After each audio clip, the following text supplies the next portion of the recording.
Hello everyone, I'm back, and today I'm here to maximize your fear. Disturbing forest encounters with unknown creatures happen more often than you think.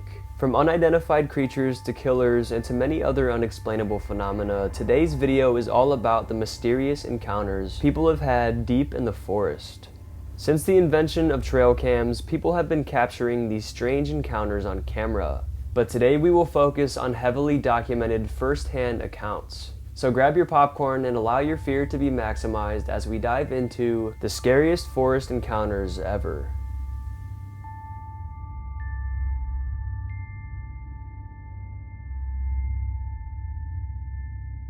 This first-hand account comes from a respected Frederick County police officer named Adam. Adam had worked for the police force for many years and was very well respected by all. He was known for being very brave and also very nice to everyone.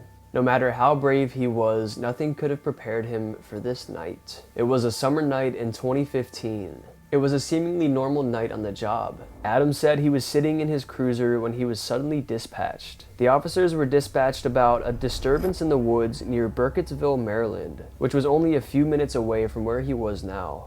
This area is infamous for paranormal activity, mostly because it is the center of the Blair Witch phenomenon. The area is also known as the Black Hills Forest or the Black Hills Woods. The legend of the Blair Witch states that there was a woman by the name of Ellie Kedward who terrorized the town of Blair, which is now called Burkittsville. It occurred in the late 1700s and she was eventually executed for her horrible crimes. According to mdhistory.org, the year after her execution, her accusers, as well as many of the town's children, disappeared without explanation, and as a result, the town was abandoned. Many people think this forest is still haunted by the Blair Witch. Many unexplainable and gruesome deaths have apparently happened around the area, and near this area was where the disturbance had taken place. Someone had reportedly heard blood-curdling screams coming from the woods, and that is why they decided to call 911. Oh my god, no. That. Adam recalls not feeling too nervous about this, as this was a kind of common occurrence around the area.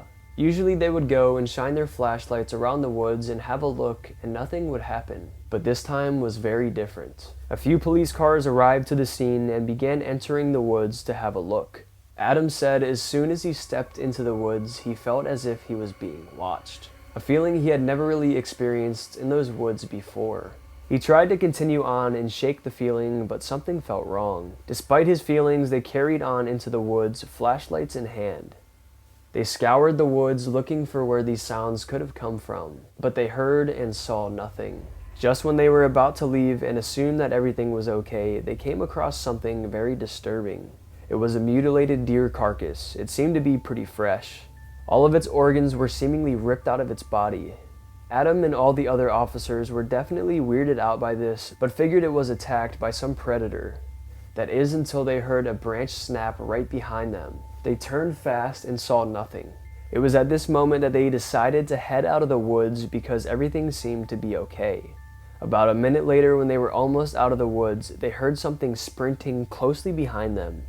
Adam turned and shined his flashlight at the area where he heard something, and he swore he slightly saw something dart behind one of the trees. They all stood there frozen, waiting to see whatever this was move from behind the tree, but it never did. This is where they heard something else running in the opposite direction directly behind them. They turned and shined their flashlights once again to see another figure darting behind a tree, but they couldn't quite make out what it was. They thought maybe they were being surrounded, so one of the officers drew his pistol. Adam shouted, "This is the police and we're armed. Come out now." Adam says, "This is when we saw something none of us can explain to this day." A pale and lifeless-looking face slowly peered around the tree and stared directly at us. The eyes seemed so lifeless. It didn't seem like a human. Despite being horrified, the police continued shouting things like, "Come out or we'll shoot," and "This is the police, come out now." Eventually, with Adam in the front, all of the officers slowly marched up to the tree with their pistols in their hands. Once they reached the tree, Adam rounded the corner quickly with his gun drawn, but there was nothing there. No sign of anyone or anything, but they had all seen it. This is when they all decided to run out of the forest, fearing for their lives. Adam says that he will remember this call forever. He had never been a believer in the paranormal, but this day really made him question it. He cannot explain it, and neither can anyone else. Adam is very adamant about what he and the other officers saw that night, and from this day forward he tries his best to stay away from the Black Hills forest.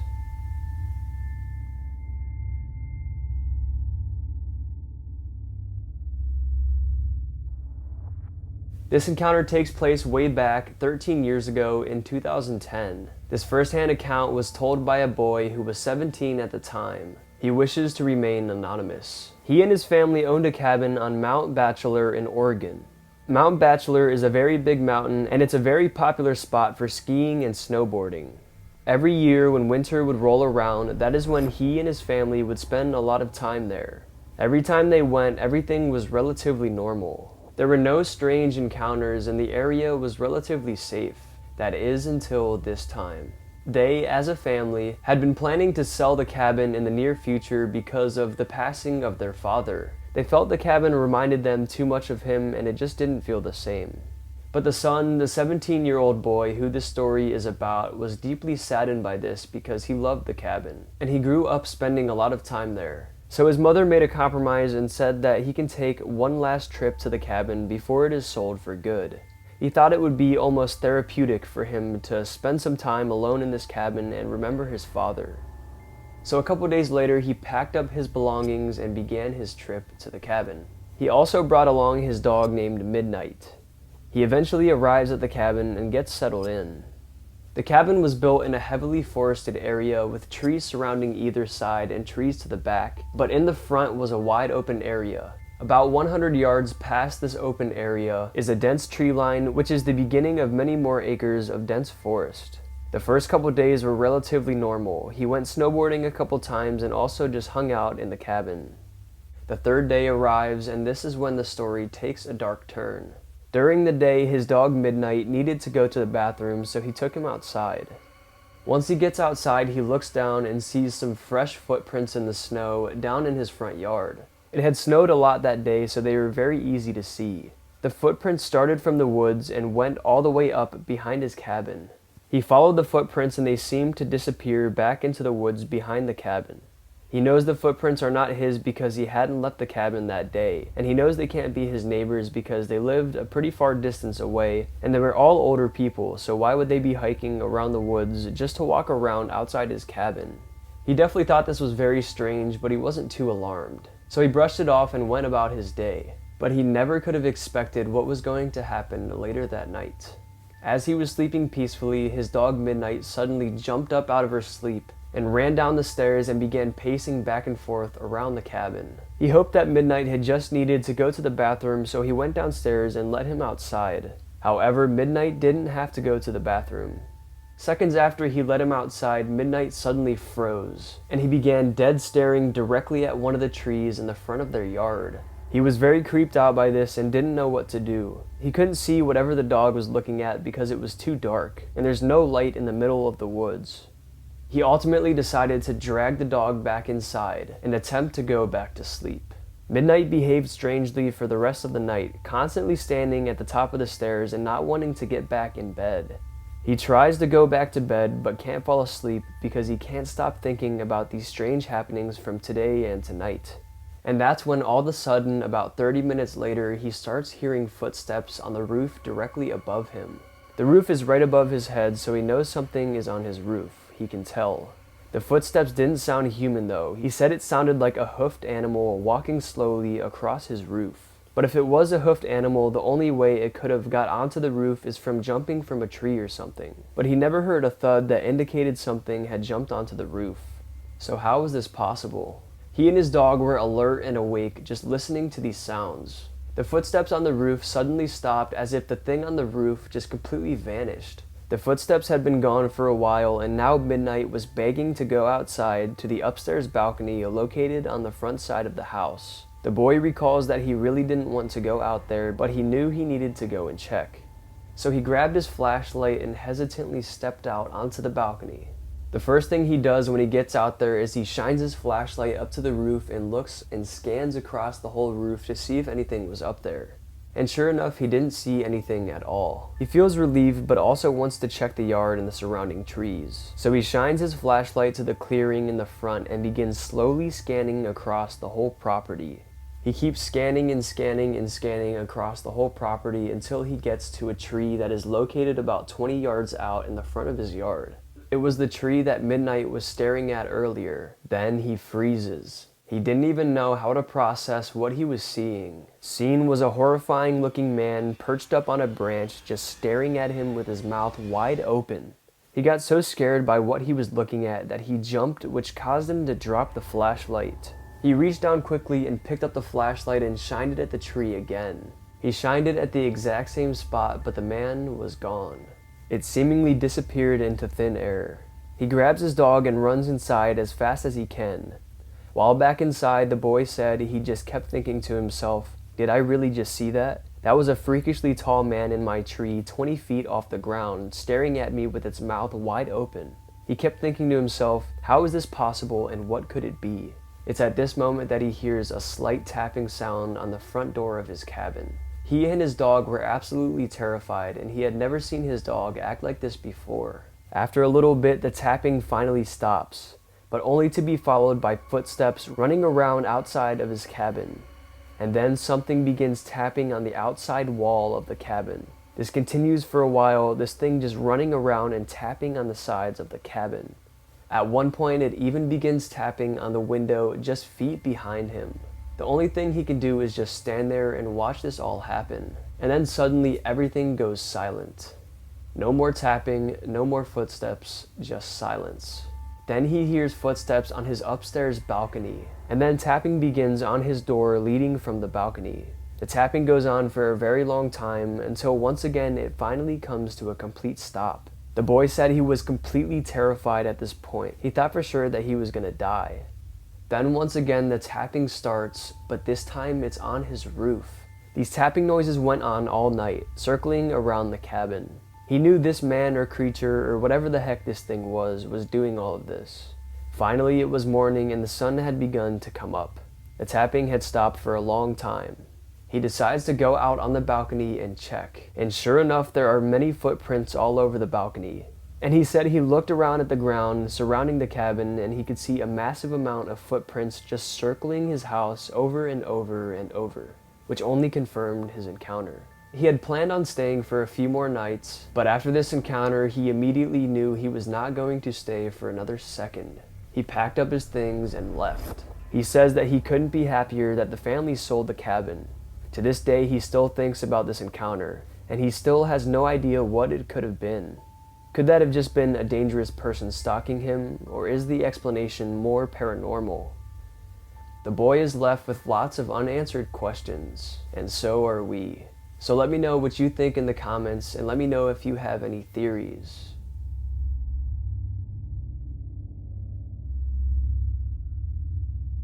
This first-hand account was from a Reddit user named JWhite45. She was visiting her cousins in North Dakota when she had a very strange encounter in the woods. It was winter break and she was a freshman in college. They had went over to her cousin's friend's house one night and they all had some drinks. She says it was around 3 a.m. and she began to fall asleep and get very tired, but she didn't want to sleep at their house. So she decided to walk home all alone at 3 a.m. in the morning. A big mistake. They live in a very remote and desolate area, but her cousin's house was not too far from their friends. The moon was out too, which made it extra bright, so she didn't feel too unsafe walking home alone. She says the path they usually take to get from house to house is straight behind the house through some wooded areas with patches of open land. She began walking this path. She was tired, so her head was down and she was kind of not really paying attention. But she would eventually look up and see a figure off in the distance. It was pretty far away, but not too far away. Close enough to where they could easily see each other, and it was walking the opposite way as her. She saw him before he saw her, and she watched as when he saw her, he kind of jumped and was startled by her presence. It was 3 a.m., so they were both confused as to what each other were doing out there. For some reason, she laughed out loud, probably a reaction from being shocked. She gave him a slight wave to let him know that she was friendly, but he didn't react. He just stopped and stood there staring at her. She thought he was going to say something back, so she stopped for a second, but he never said anything. He was wearing a black ski mask that covered his entire face, and he was very tall. They continued to stand there, but the man never said anything. It was just her and some creepy stranger in a ski mask just staring at each other in the middle of the woods at 3 a.m. It went on for what felt like forever for her, until he finally says something. He quietly and menacingly said, "You need to get the F out of here right now." So that's exactly what she did. She turned and began running away as fast as she could all the way home. She says, "I have never been that scared in my life. I was a little drunk and paranoid too. I thought that this guy could have easily followed my tracks in the snow to my house and murder me. But luckily he didn't. I don't think I'll be visiting those friends anytime soon."